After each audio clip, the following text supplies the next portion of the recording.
I can do it. All right. I can't do it. Yeah, you too. I don't know what kind of law he practices, but I know he's a whole lawyer. Super good guy. All right, we ready? Hello, everyone, and welcome to the Tuesday, May 13th, regular Planning and Zoning Commission meeting. We have 6 items on our agenda, and we'll carry them in order. First would be a roll call. Miss Velvet, please. Anita Pickett, Present. Jason Dupree, Here.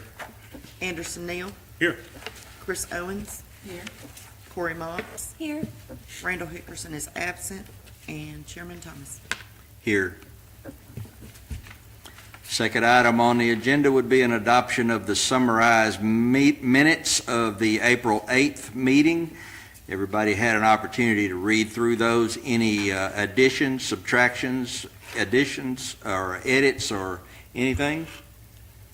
None. The chair here will accept a motion. I move to approve the summarized minutes as. And a second.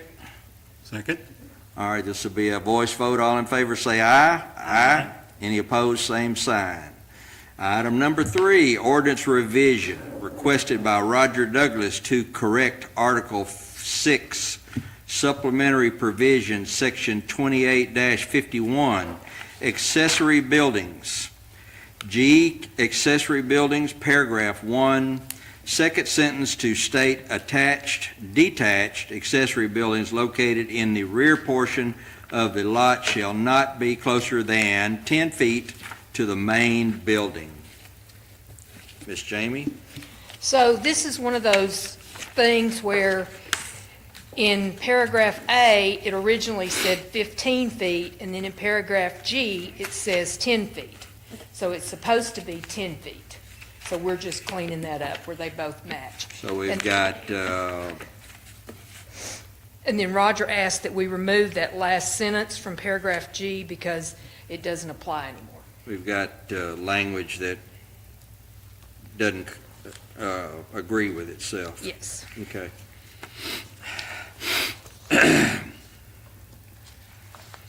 And the, Firewall.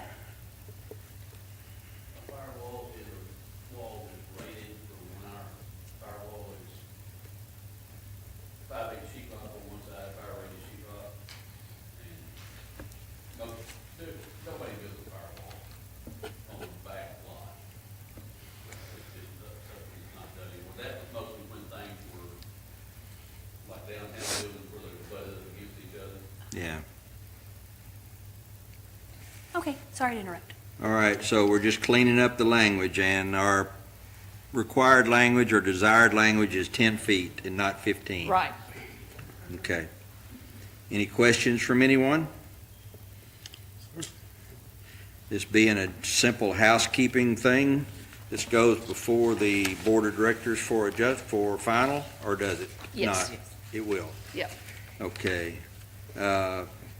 If there are no further questions, the chair accepts a motion. I so move. Move to accept and a second. Call roll, please. Anita Pickett, Yes. Jason Dupree, Yes. Anderson Neal, Yes. Chris Owens, Corey Motts, Yes. and Chairman Thomas. Yes, item passes and will go before the city board for codification. All right. Item number 4, an ordinance, review of draft ordinance regarding truck stops inside the city limits and creating a new zone for such. As we remember, we passed forward to the city board of directors a draft ordinance, is that correct? And they sent it back, or have we not done that yet? We haven't done that yet. Okay, yeah, all right. Got that confused with something else. All right, That's Ms. Jamie, go short-term ahead. rentals. So we were asked originally for an ordinance that did not allow truck stops inside the city limits, but because they are such big revenue producers, we decided to come up with a plan that would allow them in appropriate places. So in order to do that, there's 2 ordinances here. We went and we used the mixed-use highway zone that's from the comprehensive plan, and we had agreed that we would set the setbacks and everything the same as C3. So that's where all those lot regulations came from. They match C3. Okay, And right now, the only thing we're allowing in that is the truck stops. But there may come a time when we want to put a, I don't know, FedEx or something else that makes sense. So, the only thing we're allowing in the mixed use would be truck stops, as you've got it written? well, that's the way I've got it written, because we haven't discussed anything else. Truck stops and accessory uses? Mhm. I think we we qualified an accessory use as a hotel or motel? We did. Okay, We have truck washes, hotels, motels, light repair garage, a restaurant, or convenience store. right, those are accessory uses, I got it.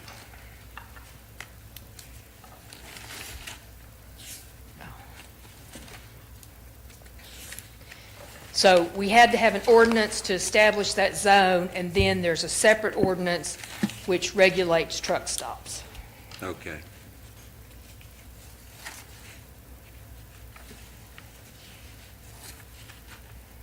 And the name of that ordinance would be what?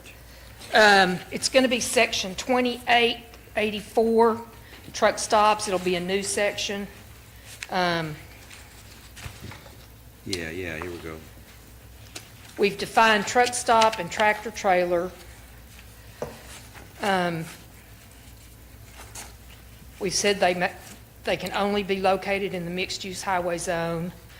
The parking, we said one automobile parking space for each 200 square feet of floor space for retail activities. And everything has to be paved, lighting faces away from adjacent residential districts.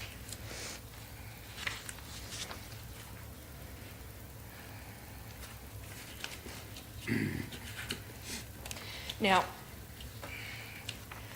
I have in here that when they apply for this zone, if they apply for a truck stop, they have to submit a site plan, a traffic impact study conducted by a professional engineer, and a water runoff and drainage study conducted by a professional engineer.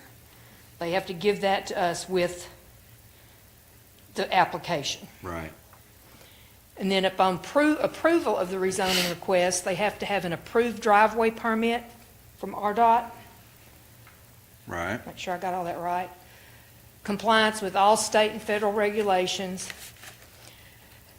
We talked about this. I put applicant must demonstrate cooperation with all state and federal agencies regulating the highway or interstate which the truck stop is located upon. Right.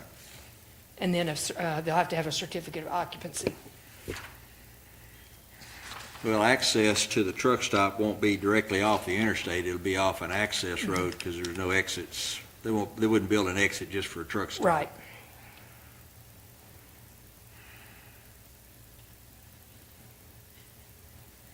You mean change that to So are we also adjacent including to? that to mean major arterials? Well, we talked about that. That'd be like a state highway and not just like County Avenue. County Avenue, I think, is considered a major arterial, or is it collector? It's an arterial street. So we wouldn't want them on major, well, wait a minute. I mean, we talked about 82, and, you know, there are places on 82, well, it's where the parkway comes in there, though. Yeah, there are places on Jefferson also, if you wanted to do that. But then that would But just they'd come be to us. they'd be the confluence of like one of our major arterial city streets and the interstate, not necessarily one of our major arterial streets that leads into another arterial Right. street.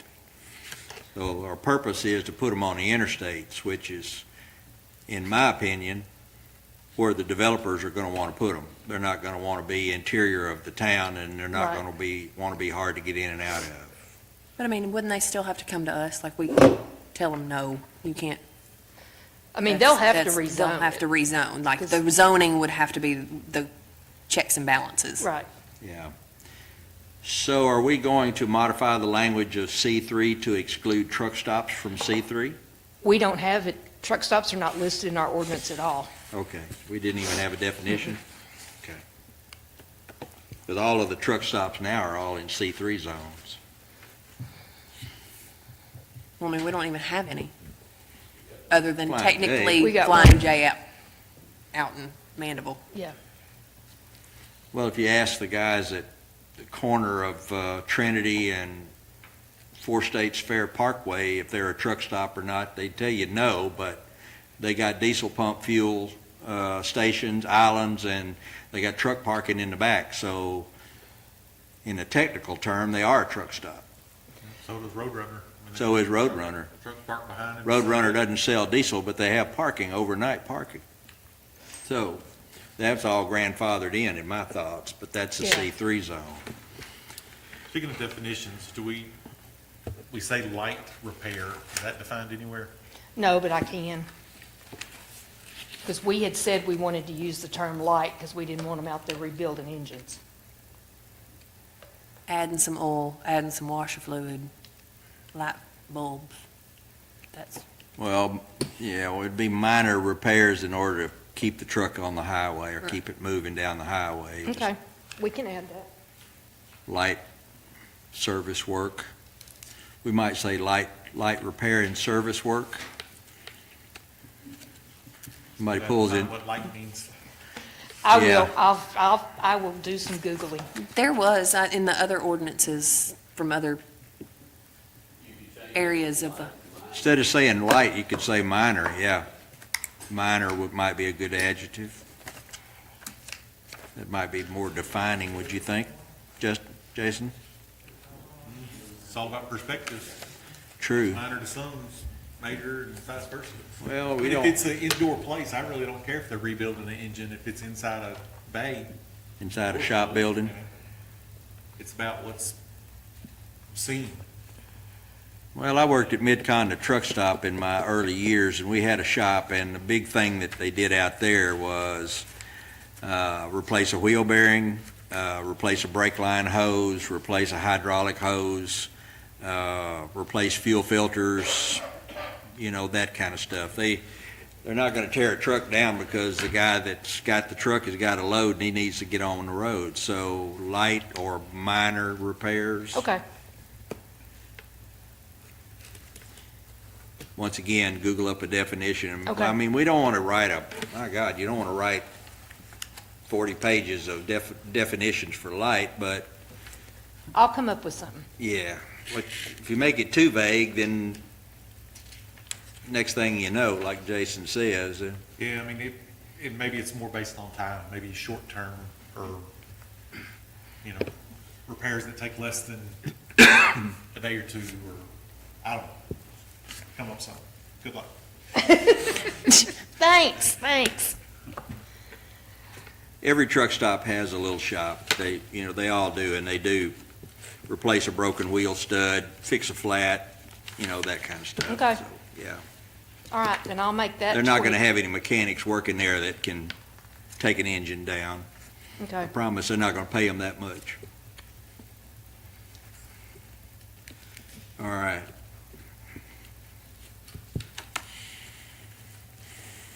Do we have anything in there about, abandoned trucks, but if a truck does break down major and it stays out there for a week and a half? Like in our residential ordinances, you're not allowed to have a car on blocks, right? Without it moving for so long? Well, you could define that by saying no abandoned vehicles, no abandoned vehicles.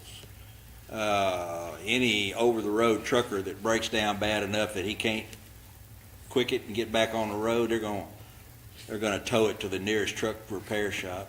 Yeah, I mean, it will, and again, you just come across weird things.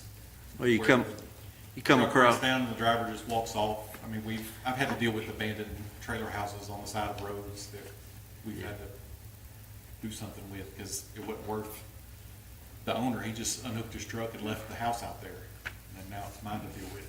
yeah.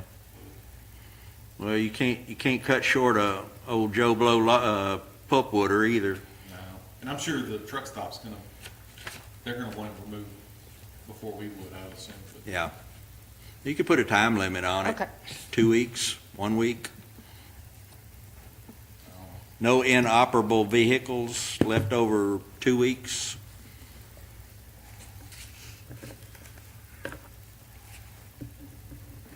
But the truck stop would probably be more judicious than we were. Yeah, until they come up with some partner deal with the local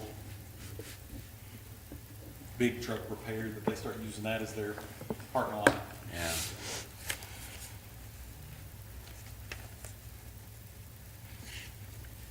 In this mixed-use highway zone, are we going to address RV overnights? That's up to y'all. RVs stay overnight at truck stops. That's not an uncommon thing, and it 6 one, half a dozen of the other, whether they're a bus, truck, or a 3/4 ton truck pulling a cab over. They're, overnight. Shouldn't be an issue if the truck stop allows it. I don't think so. I don't see any reason to specifically call out RVs. Okay. Well, if you had an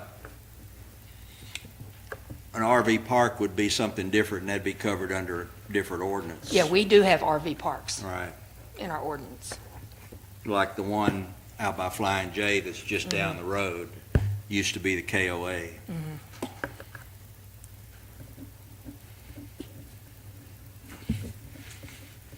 Well, I can make those tweaks and bring it back to you next month. Sounds good. Okay. Anything else, anyone? All right, so we'll have 2 ordinances, one defining mixed-use highway zone and dictating size, setbacks, and uses, and that, and then we'll have another regulating truck stops, dictating definitions, sizes, areas, can do this, cannot do that, screening, landscaping, pavement, that kind of thing. Everything that's out there now would obviously be grandfathered in. They wouldn't be required to update.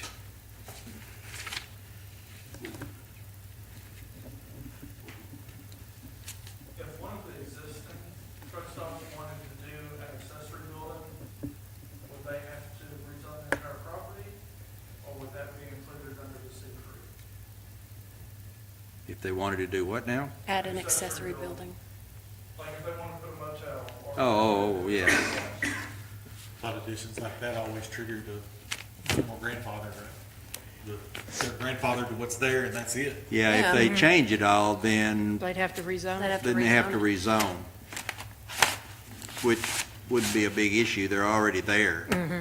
So it's just Adding. renaming the dirt they're sitting on is Yeah. all that amounts to, and then they come under the new regulations.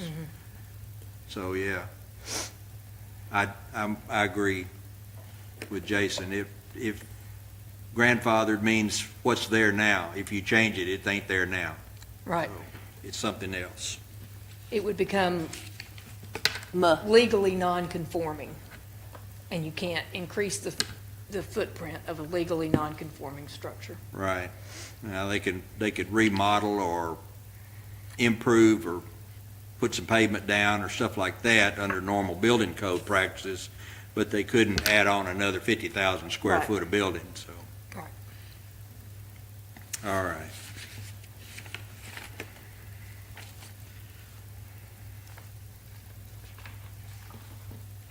On the lighting issue, is there any, Roger, is there any need to designate LED or low-energy lighting? Would that be of any benefit? They're gonna do that anyway. Yeah, okay.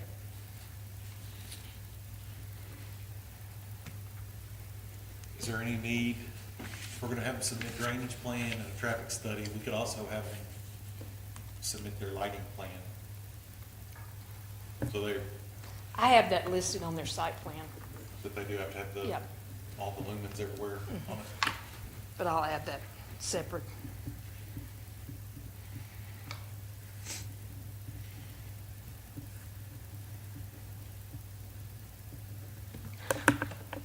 All right. Any other questions, additions, subtractions, changes, anyone?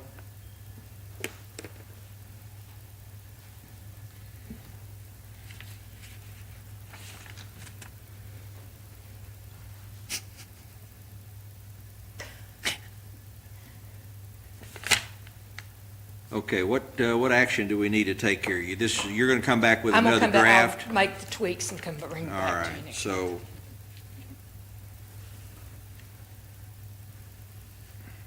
Very good. Okay. So we need to take, there's no action needed then, okay. The only other thing we need to talk about tonight is the workshop Thursday. So, there's been a little bit of a change. We originally were just going to do the workshop for short-term rentals. However, there is an individual, yeah, please. There's an individual who is building a container home over on College Hill. And one of the directors had issue with it, and they requested that we have a workshop. So we are going to combine the two. Thank you. The container homes, I'm going to speak for Roger. The container homes that this gentleman is building are attractive. They meet all the building code. They have to meet all the residential code, everything. So it's our opinion that it's just a single-family home. Okay. But they've asked us to have a workshop on it, so. All right. Roger, in your opinion, how elaborate would any ordinance need to be? I know I kind of sense that the board, this board member particularly, would like to have an ordinance that would prevent someone from setting a container on blocks, cutting a door in the front of it, and hooking up water and sewer and electric to it. They can't really do that anyway, because it's got to meet all of our building codes. Okay? And building codes cover everything from having, escape windows in bedrooms, everything like that.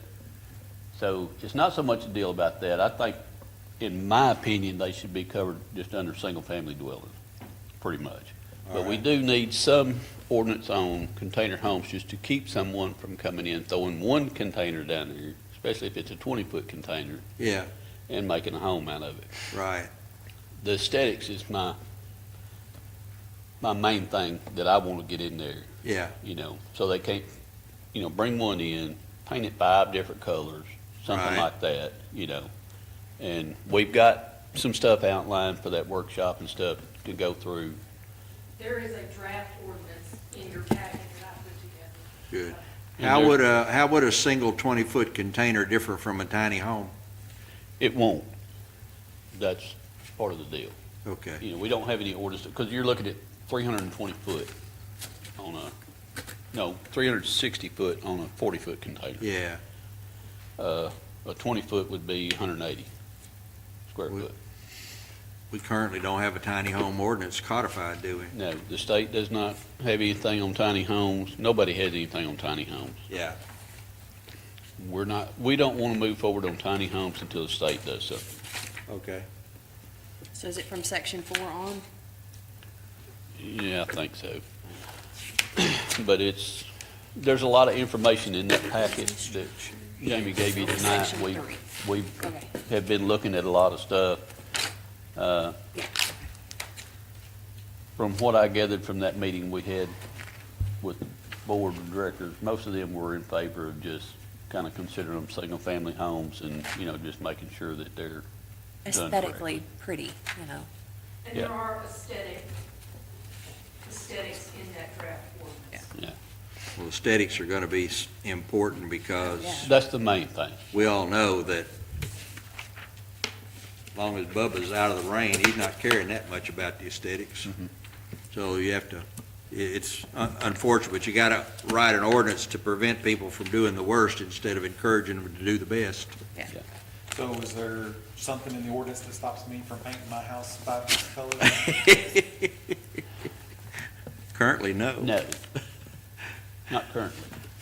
But to me, a container home is a little different, as far as, you've got to paint them, when you put them in there. So in the orders we've got, in the aesthetics part, we've got one color and one trim color. you know, just to kind of make them fit in. Well, I mean, most of your houses are one color with, you know, maybe a lighter trim or something like that. Just to keep things from getting crazy. Think of a container home like a metal building. But you could do them, Just- you know, you can do them on, Thinking somebody's suing us for treating them different than we're treating everybody else. Yeah. Well, and that's when we're having a workshop. Next Thursday, right? Not this Thursday? No, it's this Thursday, 22nd. no, No, yeah, Next no, Thursday. it's Thursday. That is next Thursday, Yeah. 22nd. 22nd. and we have invited all the board members, whether they come or not. So as long as, you know, I mean, if you're building a container home and you're building a stick-built home, as long as you're meeting applicable building codes, you're not discriminating. So, And that's the thing we have to be careful about, it's not discriminating against someone that's building a container home. Right. Because they are a viable option. yes, They're more cost-effective. One thing I like about it, if something does go wrong and you have to tear it down, you chain it up, pick it up, put it on a trailer and haul it down there. You know, instead of spending $10,000 to have it torn down and hauled off. did you also address in this draft, using containers as backyard shops or storage areas? It's in there, It's in there, yeah. in there that you can't use it for storage or. Okay, Because we currently have ordinances against, just using containers for storage and stuff like that. You know, there was two out there behind the old Dapper. that yeah, yeah, Had to go. Right. But he was supposed to do something with them, and he never did. right. Just for aesthetics more than anything, you know, just, Okay.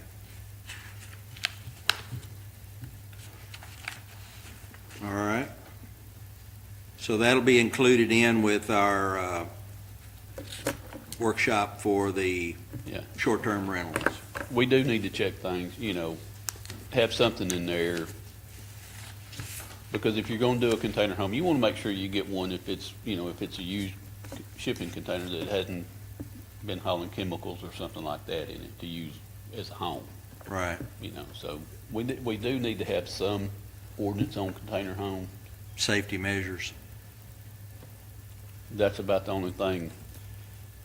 Safety measures and aesthetics, just so somebody didn't, you know, because most of the people that are doing them are building really nice homes with them. Yeah. I mean, they look really good. But, Well, I could see a enterprising entrepreneur building a container home subdivision, kind of like a trailer park. We need to address that as well, with a definition at least. you know, I still think they fall under just a single-family dwelling. Single-family home, okay, You know, if they fair enough. if they build a bunch of them, or, you know, like the guy that's doing it now, he's got the permit for the first one. And he brought renderings of what it's gonna look like and everything when he brought his plans. He's been very open, anybody can come by and look at the progress, you know, he'll be glad to meet with them, anything else, and he's looking at about $65,000 to do it. Wow. It's a lot better than what was in the neighborhood to start with. Yeah, so I mean, it's, it's a viable option, you know, for less expensive housing, because housing is getting so dadgum expensive now. You know, you talk to contractors and it's 200 plus a square foot. Yeah, Well, a 2,000 square foot house, do the math, that's $400,000. We need some less expensive options for people. good. Do you All have right. the address of the house in question? 30 Ferguson.